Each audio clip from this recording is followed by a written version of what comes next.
Financial capital city of India Mumbai, जहां पे विकास की गति कभी रुकती नहीं और दिन ब दिन होती हुई नई नई इंफ्रास्ट्रक्चर प्रोजेक्ट्स इस गति को और बूस्ट कर रही है, जिसके चलते हर साल मुंबई की पॉपुलेशन भी लगातार बढ़ती जा रही है। और कोई भी शहर की पॉपुलेशन रैपिडली ग्रो होती है तो साथ ही साथ रियल एस्टेट्स के भी डिमांड बढ़ता है। लेकिन मुंबई शहर सही तरीके से प्लान्ड नहीं है, जिसके चलते आज मुंबई में ज़्यादा स्पेस नहीं बचा है डेवलपमेंट्स के लिए। इसीलिए ये शहर धीरे धीरे एक्सपैंड हो रहा है। लेकिन मुंबई की जियोग्राफिकल पोजीशन देखेंगे तो ये शहर चारों ओर से पानी से घिरा हुआ है, तो ज़्यादातर एक्सपेंशन हुआ है नॉर्थ और ईस्ट की तरफ। लेकिन प्रॉपर कनेक्टिविटी ना होने के कारण हर दिशा से मुंबई में एंटर करने के लिए करीब 2.5 से 3 घंटे लग जाते हैं। और जहाँ पे पूरे देश में सबसे ज़्यादा आईटी इंडस्ट्री ग्रो कर रही है, वहीं पे फाइनेंशियल कैपिटल होने के बावजूद मुंबई में कोई आईटी हब नहीं है। इसीलिए नवी मुंबई इंटरनेशनल एयरपोर्ट मुंबई की सबर्बन एक्सपेंशन के लिए काफ़ी महत्वपूर्ण होगा, क्योंकि Navi Mumbai international airport geographically इस पूरे रीजन के ऑलमोस्ट सेंटर में आता है। पैसेंजर एयरपोर्ट के साथ साथ इस एयरपोर्ट में कार्गो टर्मिनल भी रहने वाला है, जो जेएनपीटी पोर्ट के लिए भी बहुत ही ज़्यादा फायदेमंद साबित होने वाली है। और जहाँ पे मुंबई इंटरनेशनल एयरपोर्ट साल में 5 करोड़ पैसेंजर्स को हैंडल करती है, वहीं पे ये एयरपोर्ट साल में 9 करोड़ पैसेंजर्स को हैंडल करने में सक्षम होगी। अब इस एयरपोर्ट की ग्रोथ के साथ साथ आसपास के एरियाज में भी जाहिर सी बात है कि डेवलपमेंट होने वाली है। और तो और इस एयरपोर्ट में एक्सप्रेसवे, रेलवेज और मेट्रो के साथ साथ वाटरवेज का भी कनेक्टिविटी रहने वाली है, जैसे पनवेल और नवी मुंबई। लेकिन ये जोन काफ़ी हद तक ग्रो कर चुका है। और जब बात आती है कॉरपोरेट और बिजनेस डेवलपमेंट की, तब एयरपोर्ट और जेएनपीटी पोर्ट के बीच का ये एरिया सबसे वाइज चॉइस है, जो है तीसरी मुंबई। 2014 में सिडको ने खोपटा टाउनशिप बनाने का प्लान किया था, जिसके चलते ऑलमोस्ट 32 विलेजेस का एक्विजिशन भी कर लिए गए थे। और करंट अपडेट के अनुसार तीसरी मुंबई बनाने का प्लान किया जा रहा है, जिसमें अभी 124 विलेजेस का समावेश किया गया है, जिसके डेवलपमेंट अभी MMRDA करने वाली है। और ये नोटिफिकेशन गैजेट अभी MMRDA के ऑफिशियल वेबसाइट पे भी डाला गया है।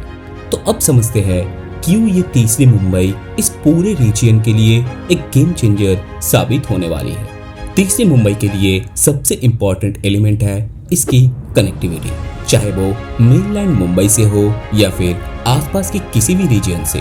चारों तरफ से ये वेल कनेक्टेड होने वाली है।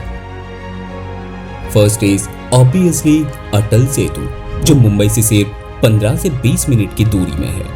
फिर जैसे मुंबई पनवेल और थाने के साथ सबर्बन रेलवे लाइन और ईस्टर्न एक्सप्रेसवे के थ्रू वेल कनेक्टेड है, वैसे ही तीसरी Mumbai Uran suburban railway line, Virar Alibag multi modal corridor as well as coastal road के थ्रू आसपास के हर एक रीजन के साथ काफी अच्छी तरह से कनेक्टेड होगा।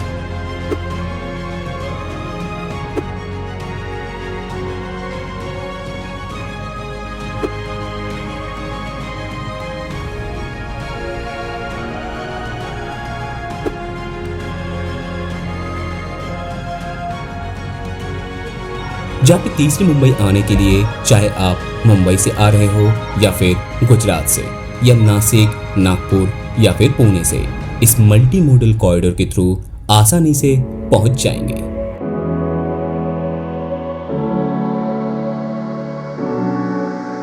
यह है सीयूट्स धारावे रेलवे स्टेशन, जहां से आप चाहे तो पनवेल, CST और उड़न भी जा सकते हैं। पाम बीच रोड से आपको एक्सेस मिलेगा NH 348A में, जो आपको सीधा लेकर जाती है नवी मुंबई इंटरनेशनल एयरपोर्ट की तरफ। बगल में ही आपको एक्सेस मिलती है बेलापुर जेटी का, जो एक एक्स्ट्रा कनेक्टिविटी का काम भी करती है। एयरपोर्ट की नॉर्दर्न हाईवे से आप पनवेल भी जा सकते हैं। एयरपोर्ट के वेस्टर्न साइड में आपको ना केवल तारघर सबर्बन रेलवे स्टेशन, साथ ही साथ कोस्टल रोड का भी एक्सेस मिलता है, जिसके जरिए आप चाहे तो मुंबई और जेएनपीटी तक भी जा पाएंगे। नवी मुंबई इंटरनेशनल एयरपोर्ट की फेज 1 अपनी अंतिम चरण पर पहुंच चुका है और बहुत ही जल्द आप इस एयरपोर्ट को भी एक्सेस कर पाएंगे। जिस तरह से उल्वे नोड का डेवलपमेंट हुआ था, उससे भी बेहतर और फास्ट डेवलपमेंट आपको तीसरी मुंबई में देखने को मिलेगा। गावन फाटा से आप लेफ्ट की तरफ जा पाएंगे पनवेल की तरफ, जहां आपको NH48 और मुंबई गोवा हाईवे का भी इजी एक्सेस मिलने वाला है।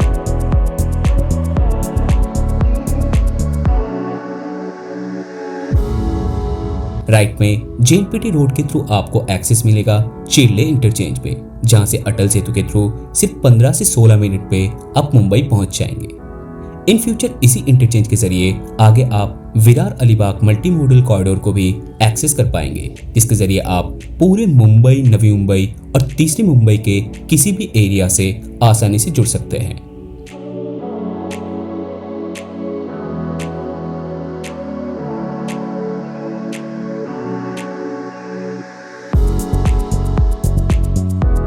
आगे थोड़ी ही दूर में आपको एक्सेस मिलेगा शेमती खार स्टेशन की, जहां से तीसरी मुंबई की डेवलपमेंट शुरू होती है, जिसे आप तीसरी मुंबई की गेटवे भी बोल सकते हैं। ये तीसरी मुंबई की सबसे नियरेस्ट रेलवे स्टेशन है, जहां पे आपको एग्जिस्टिंग JNPT रोड के साथ साथ कोस्टल रोड और Virar Alibag multi modal corridor का भी एक्सेस मिलेगा। और यहाँ से अटल सेतु सिर्फ 2 से 3 मिनट की दूरी पे है, जहां नवी मुंबई इंटरनेशनल एयरपोर्ट पहुंच सकते हैं सिर्फ 10 मिनट पे। Due to all of these easy connectivities, this entire area will be the most developed one in near future.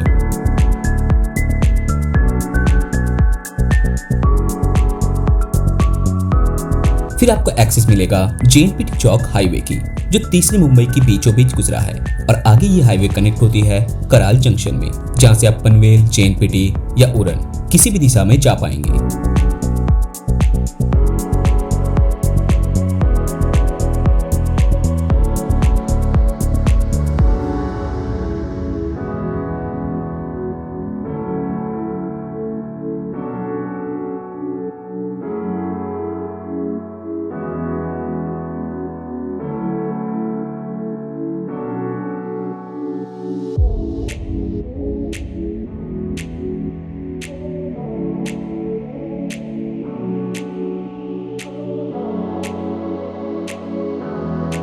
Virar Alibag multi modal corridor के 129 किलोमीटर में टोटल 7 से 8 ग्रोथ सेंटर की निर्माण करा जाएगा, जो मुंबई के साथ डायरेक्टली कनेक्टेड होगा। और तीसरी मुंबई की चिरनेर के पास ये लोकेशन उन्हीं में से एक है, जहां पे JNPT चौक रोड इस मल्टी मॉडल कॉरिडोर के साथ एक इंटरचेंज के जरिए कनेक्ट होने वाली है, जो आगे जाकर मुंबई पुणे एक्सप्रेसवे को भी कनेक्ट करती है। तो अगर किसी को साउथ से तीसरी मुंबई में एंटर करना है और आगे मुंबई में जाना है, तो आसानी से जा पाएंगे। और इसी के कारण इन फ्यूचर इस क्षेत्र में काफी सारी कमर्शियल डेवलपमेंट देखने को मिलेगा, जिसके वजह से इस एरिया के लैंड पार्सल्स की वैल्यू बहुत ही तेजी के साथ ग्रो करने वाली है। ओवरऑल आगे आने वाले कुछ सालों के अंदर तीसरी मुंबई में आपको एक्सपोनेंशियल ग्रोथ देखने को मिलेगा, और अगर आप इस ग्रोथ का हिस्सा बनना चाहते हैं, then you should invest now. For any kind of assistance हमारी कंपनी 24/7 अवेलेबल है, चाहे वो लीगल सपोर्ट हो या फिर ground work. With all due diligence हमारे एक्सपर्ट्स और कंसल्टेंट्स आपकी हर तरह से हेल्प करने के लिए तैयार है। It's our duty to ensure that कि आपके इन्वेस्टमेंट सेफ और लीगल तरीके से ग्रो करे। For any kind of assistance नीचे दिए गए नंबर पर संपर्क करें।